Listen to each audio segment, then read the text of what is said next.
సాయం ముచ్చట అన్నారు. ఈడనేమో డైనింగ్ టేబుల్ మీద కూకుండి అందరికందరు భోజనం చేస్తున్న వీడియోనే చూయిస్తున్నారా అనబోతున్నారా? ఇంటికి వచ్చిన అతిథికి మొదలు కడుపు నిండా బువ్వ పెట్టుడు ఎనకటి సందస్తున్న ఆచారమేనాయే. ఇక దాంట్లో హరీష్ అన్నంటే బొక్కలేని చేయి లెక్క దాన ధర్మాలు చేసుట్లా ముందుంటాడన్న పేరున్నోడు కాబట్టి ముదుగాలు వచ్చినోళ్ళందరి కడుపు నిండా బువ్వ పెట్టిండు. చదువుల తల్లి ఈ మమత చెల్లె పెద్ద చదువులకు తిప్పలైతున్నదని హరీష్ అన్న దగ్గరకు వచ్చి చెప్పంగానే వెనక ముందు ఆలోచన చేయకుండా పెద్ద పనే ముంగటేసుకున్నాడు. కొంక రామచంద్రం అనే ఈ అన్నకు 4 బిడ్డలట. దాంట్లో మమత అనే ఈ పెద్ద బుజ్జికి వైద్యంలో పీజీ చదివేందుకు సీటు ఉచితంగానే వచ్చిందట గాని ట్యూషన్ ఫీజు కింద ఏడాదికి 7.5 లక్షల చొప్పున 3 ఏళ్లకు కలిపి 22.5 లక్షల రూపాయలు కట్టాల్సి వచ్చిందట.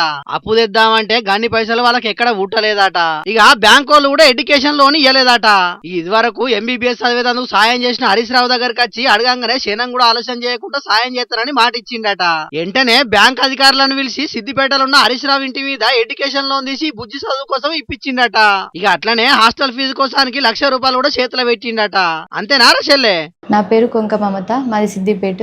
నాకు ఎస్విఎస్ మెడికల్ కాలేజ్లో మహబూబ్ నగర్లో ఎంఎస్ ఆఫ్థాల్మాలజీ సీట్ వచ్చింది.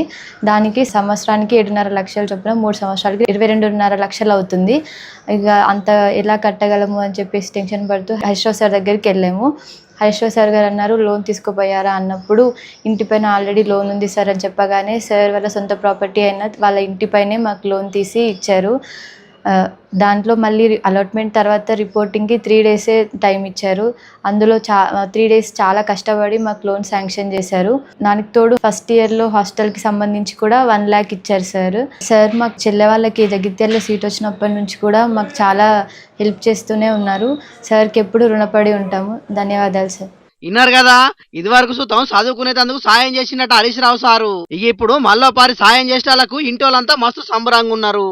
2024లో మాకు చిన్నపిల్లలకు కూడా జగిత్యాల గవర్నమెంట్ మెడికల్ కాలేజీలో ఎంబీబీఎస్ సీట్లు వచ్చినప్పుడు కూడా సార్ పిలిపించుకొని మా కుటుంబానికి కూడా ఆర్థిక సహాయం చేయడం జరిగింది.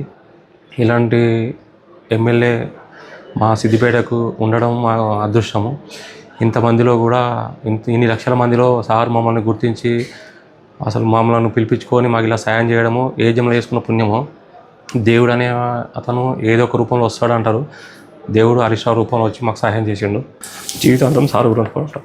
పిల్లలు ప్రయోజకులు అయ్యేందుకు వాళ్ళ చదువుల కోసానికి సాయం చేసిండు కాబట్టి వీళ్ళు ఈ తీరుగా తారీఫ్ చేస్తున్నారు హరీష్ అన్నను. మరిగా లీడర్ అంటే ఓట్ల కోసానికి మాత్రమే జనాల్లో తిరుగుడు కాదు. ఇసొంటి ఆపతులు అవసరాలున్న సమయంలో కూడా వాళ్ళ వెన్నంటే నిల్చున్నప్పుడే నిజమైన లీడర్ అనిపించుకుంటాడు. అసంటోళ్ళు సాయం చేసిన వాళ్ళను 10 కాలాల పాటు మది నిండా యాది పెట్టుకుంటారు. మరిగా కడవ లీడర్ కూడా గిట్లనే పేదలకు సాయం చేస్తుట్లా ముందుండాలని మన జోర్దార్ తరఫున కూడా కోరుకుంటున్నాం.